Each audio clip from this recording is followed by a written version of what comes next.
నమస్తే BC news కి స్వాగతం. నా పేరు నీలిమ. ముందుగా ముఖ్యాంశాలు. నెల్లూరులో నందగోకులం లైఫ్ స్కూల్ ని ప్రారంభించిన చంద్రబాబు, ప్రతిభావంతులైన యువ ఛాంపియన్లను కలవడం ఆనందంగా ఉందన్న సీఎం. నర్సీపట్నం మెడికల్ కాలేజ్ సందర్శన కోసం వచ్చిన జగన్ పర్యటనకు అశేష జనవాహిని తరలి వచ్చింది. మాజీ మంత్రి గుడివాడ అమర్నాథ్ వెల్లడి. ఈ దీపావళి నాటికైనా ఉద్యోగాలకు ఇచ్చిన హామీలు నెరవేర్చాలి.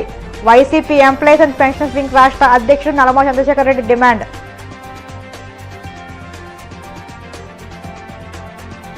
వాడపల్లిలో అంగరంగ వైభవంగా వెంకటేశ్వర స్వామి 13వ వార్షిక బ్రహ్మోత్సవాలు. తొలి రోజు పరవాసుదేవ అలంకారంలో శేషవాహనంపై తిరువీధుల్లో విహరించిన శ్రీవారు. నిరుపేద బాలుర భవిష్యత్తుకు బాటలు వేసే లక్ష్యంతో నెల్లూరులో ఏర్పాటు చేసిన నందగోకులం లైఫ్ స్కూల్ ప్రారంభమైంది. బొగ్గు, నీరు, సోలార్, గాలితో విద్యుత్ ఉత్పత్తి కాగా ప్రస్తుతం ఎద్దులను ఉపయోగించి విద్యుత్ ఉత్పత్తి చేయడం తొలిసారి చూస్తున్నారని ముఖ్యమంత్రి చంద్రబాబు అన్నారు. నెల్లూరు జిల్లాలో నందగోకులం లైఫ్ స్కూల్ను ప్రారంభించిన అనంతరం విశ్వసముద్ర బయో ఎనర్జీ ఎథనాల్ ప్లాంట్కు సీఎం శ్రీకారం చుట్టారు. సమాజం వల్ల పైకి వచ్చిన ప్రతి ఒక్కరూ సమాజానికి తిరిగి ఇవ్వాలన్నారు. 2047 నాటికి ప్రపంచ దేశాల్లో భారత్ ప్రథమ స్థానంలో ఉంటుందన్న సీఎం, అందులో ఏపీ నెంబర్ 1గా ఉంటుందని పేర్కొన్నారు. రాష్ట్రానికి వస్తున్న పెట్టుబడుల అంశాన్ని సీఎం ప్రస్తావించారు. నందగోకులం చింత శశిధర్ ఫౌండేషన్ కి, అలాగే వీటిని నడిపిస్తున్న విశ్వసముద్ర గ్రూప్ సంస్థకి ముందుగా నా అభినందనలు. వండర్ఫుల్ కాన్సెప్ట్, ఎక్స్ట్రాడినరీ వర్క్ చేస్తున్నటువంటి శశిధర్ గారిని, వారి ఫౌండేషన్ ని మనస్ఫూర్తిగా అభినందిస్తున్నా, ధన్యవాదాలు తెలియజేస్తున్నా. కంగ్రాచులేషన్స్. ఇప్పుడే నేను నందగోకులం ప్రాంగణంలో 3 ప్రాజెక్టులు చూశా. 1 రైతులు, 2 దాంట్లోనే పర్యావరణ సంక్షేమం, 2వది పశు జాతుల పరిరక్షణ, 3వది ఎక్సలెంట్ స్కూల్. అందులో కూడా మామూలు పిల్లల్ని తీసుకొచ్చి ఇక్కడ ఎక్స్ట్రాడినరీ స్టూడెంట్స్ గా తయారు చేస్తున్నారంటే ఇది మిగిలిన వాళ్ళందరికీ కూడా ఒక ఆదర్శం. ఈరోజు ఇక్కడ చూసినప్పుడు Vishwasamudra bio energy ethanol plant, Nandagokulam save the bull, Nandagokulam life school, ఈ 3ంటిని ఈ రోజు నేను ఇనాగరేట్ చేయడం నాకు ఒక నూతనమైన ఎక్స్పీరియన్స్. ఇలాంటి ఒక మంచి కాన్సెప్ట్ ని క్రియేట్ చేయడమే కాకుండా ఒక ఇన్నోవేటివ్ కాన్సెప్ట్ తో ముందుకు పోతున్నటువంటి చింతా శశిధర్ ఫౌండేషన్ ని రాష్ట్ర ప్రభుత్వం తరపున మరొక్కసారి అభినందిస్తున్నాను. 24 ఎకరాల విస్తీర్ణం ఇక్కడ ఏర్పాటైంది. ఒక పక్క బయో ఎనర్జీ ఎథనాల్ ప్లాంట్, ఇందులో 200 లీటర్ల ఎథనాల్ ఉత్పత్తి చేయాలని లక్ష్యంతో 15,000 టన్నులకు పాడైన బియ్యం వంటి నూకలన్నీ కూడా తీసుకొచ్చి ఇక్కడ ఎథనాల్ తయారు చేస్తున్నారు. గవర్నమెంట్ ఆఫ్ ఇండియా ప్రకారం దీన్ని ఏ విధంగా పెట్రోల్లో మిక్స్ చేయాలో మిక్స్ చేయడం కోసం మామూలుగా కేంద్రం ఒక రూల్ పెట్టి 20% వరకు ఎథనాల్ బ్లెండింగ్ ప్రోగ్రామ్ తీసుకొస్తే దాన్ని ఇక్కడ సద్వినియోగం చేస్తున్నారు. దీనివల్ల రైతులకు మెరుగైనటువంటి ఆదాయం వచ్చే పరిస్థితి వస్తుంది, గిట్టుబాటు అవుతుంది. 2వ పక్క పర్యావరణ పరిరక్షణ అవుతుంది. ఈ నూతనమైన కాన్సెప్ట్ని గవర్నమెంట్ ఆఫ్ ఇండియా ప్రమోట్ చేస్తూ ఉంటే దాన్ని అందిపుచ్చుకున్నటువంటి ఈ సంస్థను అభినందిస్తున్నా. 2వ పక్కన మీరు చూస్తే పశు సంపద. ఒకప్పుడు ఏవైతే బుల్స్ ఉన్నాయో ఇవన్నీ కూడా మన వారసత్వం. ఇవన్నిటితో అన్ని పనులు, వ్యవసాయ పనులు కానీ, రవాణా సౌకర్యాలు కానీ ఒకప్పుడు బుల్స్నే ఉపయోగించేవాళ్ళం. ఎడ్ల బండులు వాడేవాళ్ళం, ఎద్దులతో సేద్యం చేసేవాళ్ళం. అదే మరి ఎక్కడన్నా ప్రయాణం పోవాలంటే ఒక 20 కిలోమీటర్లు కుటుంబ సమేతంగా పోవాలంటే ఎడ్ల బండులోనే వెళ్ళేవాళ్ళం.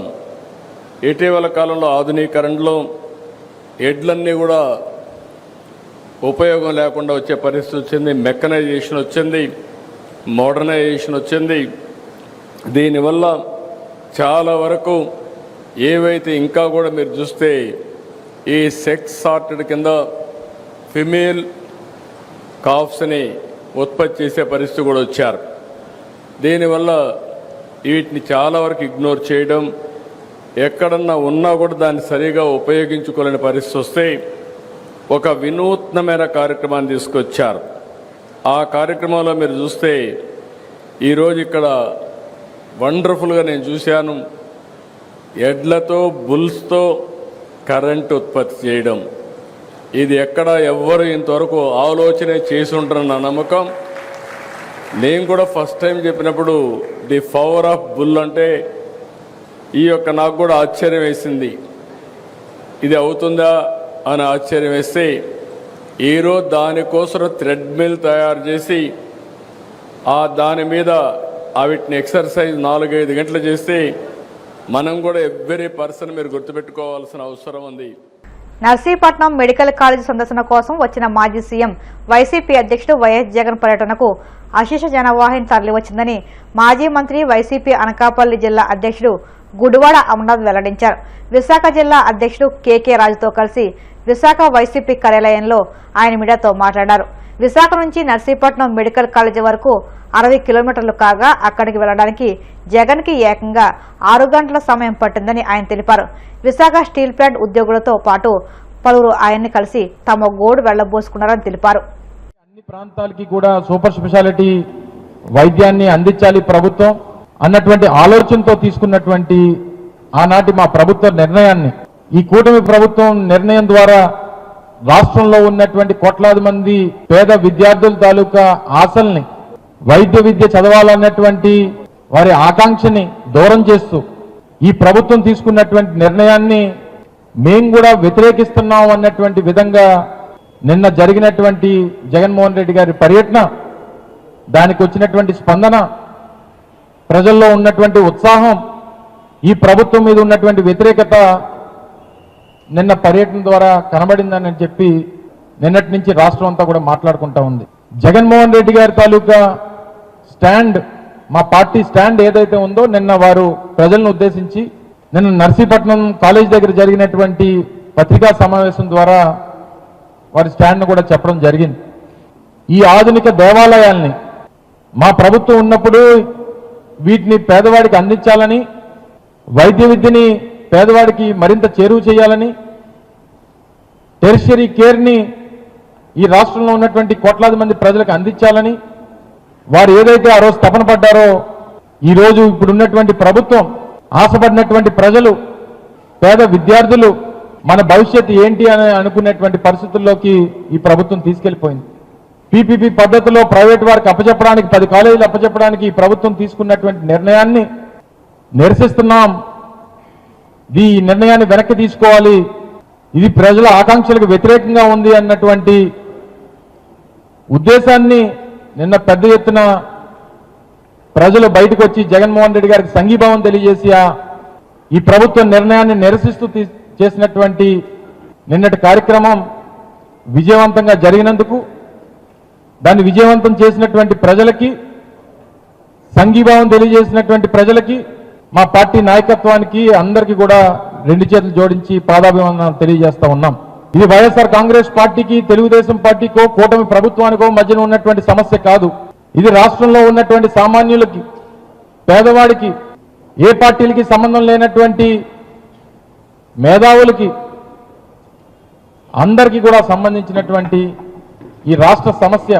కూటమి ప్రభుత్వం ఏర్పాటై 16 నెలలు గడిచిపోతున్నా ఇప్పటికీ ఎన్నికల్లో ఇచ్చిన ఏ ఒక్క హామీని అమలు చేయకపోగా వారు హక్కుగా పొందాల్సిన వాటిని సైతం ఇవ్వకుండా వేధిస్తుందని YCP employees and pensioners wing రాష్ట్ర అధ్యక్షుడు నల్లమా చంద్రశేఖర్ రెడ్డి ధ్వజమెత్తారు.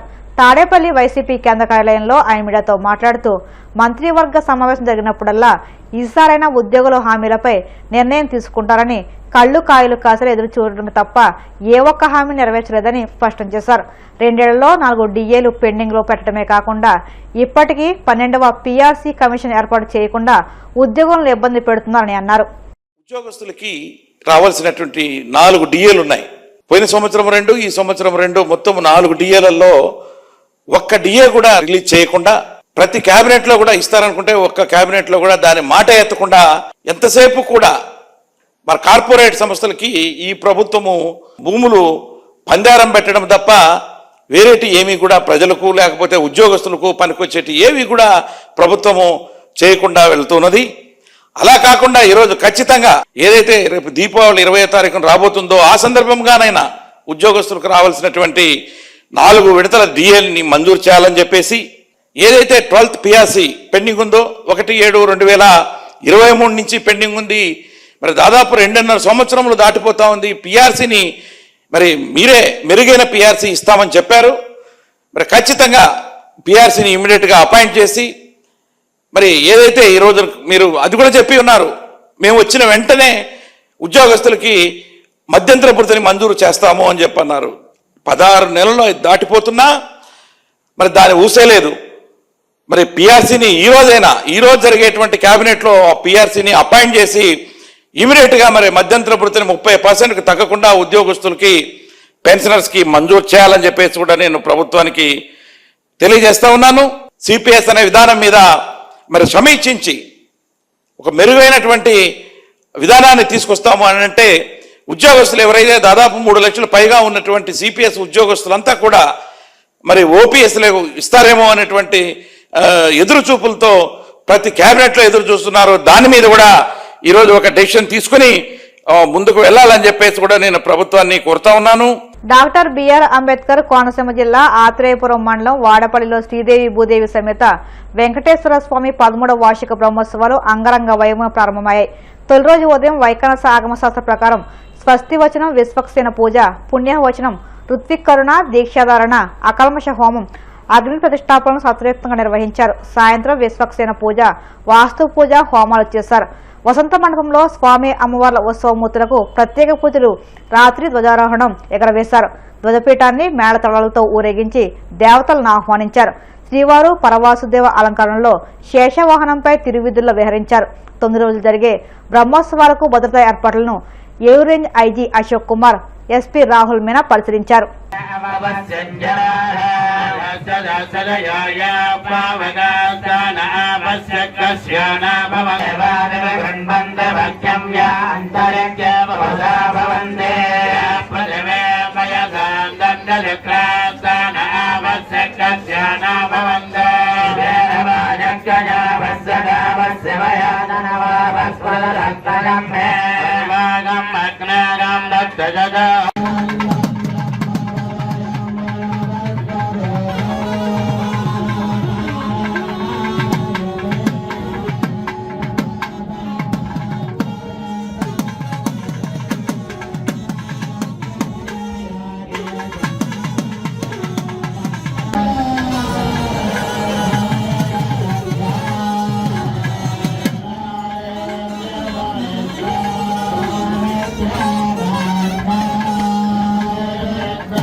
కొండపల్లి వెంకటేశ్వర స్వామి వారి బ్రహ్మోత్సవాలు ఈరోజు మొదలయ్యాయి.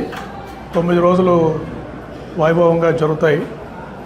ఇక్కడ ఆలయము డిప్యూటీ కమిషనర్ గారు వారి సిబ్బంది ఏర్పాట్లు చాలా చక్కగా చేస్తున్నారు.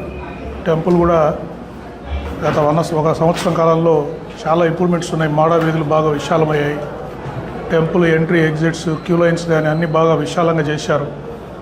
దానివల్ల భక్తులకి ఎటువంటి ఇబ్బంది లేకుండా దర్శనాలు జరుగుతున్నాయి.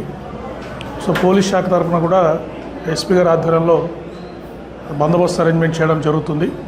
ఎస్పెషల్లీ శనివారాల పూట ఎక్కువ మంది జనాలు వస్తారు కాబట్టి, భక్తులు వస్తారు కాబట్టి ఆ రోజు అవసరమైతే ఎక్స్ట్రా ఫోర్స్ ఇచ్చి క్యూ లైన్స్ మేనేజ్మెంట్ కానీ, తర్వాత అన్నప్రసాదం దగ్గర కానీ కార్ పార్కింగ్ ఇబ్బంది లేకుండా, ట్రాఫిక్ జామ్స్ కాకుండా అన్నీ ఒక ప్లాన్ ప్రకారము చేసుకొని భక్తులకు ఎటువంటి ఇబ్బంది లేకుండా బ్రహ్మోత్సవాలు వైభవంగా జరిగేటట్టుగా మేము చర్యలు తీసుకుంటాం. ఇప్పుడు కాసేపు ప్రకటనలు.